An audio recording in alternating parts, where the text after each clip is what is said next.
So in this video, we're going to be focusing on getting traffic estimates for a list of keywords. So very similar to the previous video, if you had a chance to watch that, I describe what broad match, phrase match, and exact match are, but what all you have to do is simply enter the keywords here. So we can enter them here, but you can put commas in between the keywords, or you can simply do them like this,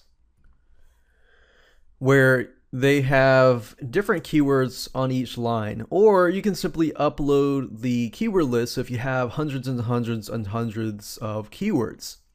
Now, obviously, you can target different countries, languages, the same thing as you can do previously. But what this does is it basically estimates the future traffic. So under date range, you can see that it says get estimates based on next 7 days, showing daily estimates. So that's how it's different than just showing the search volume. It's showing what is to be. So if we click on get estimates, let's take a look at the data. So I'm going to scroll over to here. And what this is doing is it's taking the existing data that it has previously, but just taking it one step further and giving you an idea of, okay, if you're going to bid $1 and then my option is daily budget of $30, from that point it's going to estimate that, okay, you're going to get about 24 to 30 clicks per day. Now that's the ad group itself, so all the keywords that you're looking at. You can see the device, like what kind of devices, and then of course location. You can specify location, state. You can see it in these nice looking graphs in terms of, okay, how many clicks per day, but where are these clicks actually coming from? And very similar to impressions, you can see where the clicks are coming from. We can see that the majority are coming from California, and the cost per day, and of course the ad position. So if we increase our bid to say something like $2 and we reload it, we can see the change here. Now if you want to take a little bit closer into the detail of the location in terms of, okay, how many clicks, how many impressions, how much it costs, what's the click-through rate, and so forth. So we can see that District of Columbia, for example, the click-through rate is really high, which is a good thing. So you could really narrow this down into specific locations that you want to target, like District of Columbia, Delaware, Alaska, and so forth.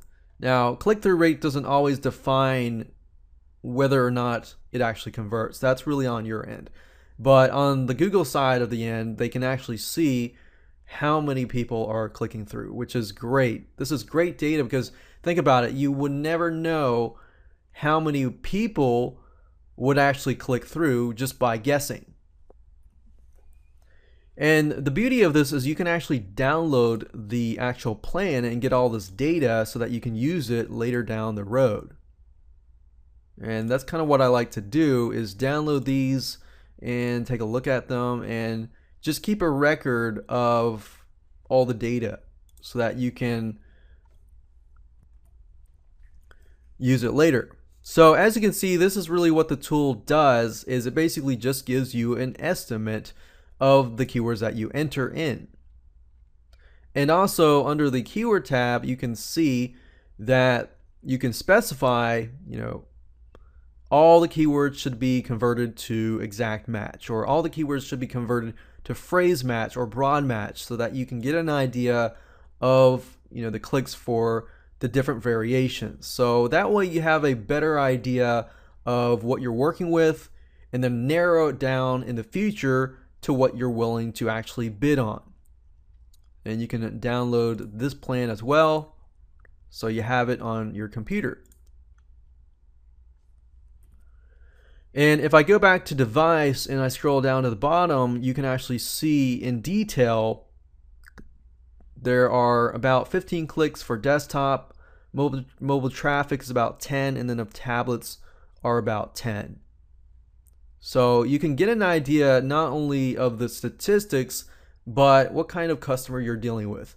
Most people who have tablets have a little more income, or people who have iPhones and so forth like that.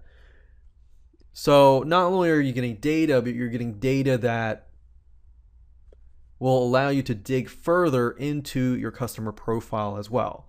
So there are many different directions where you can use the Google Ad Planner.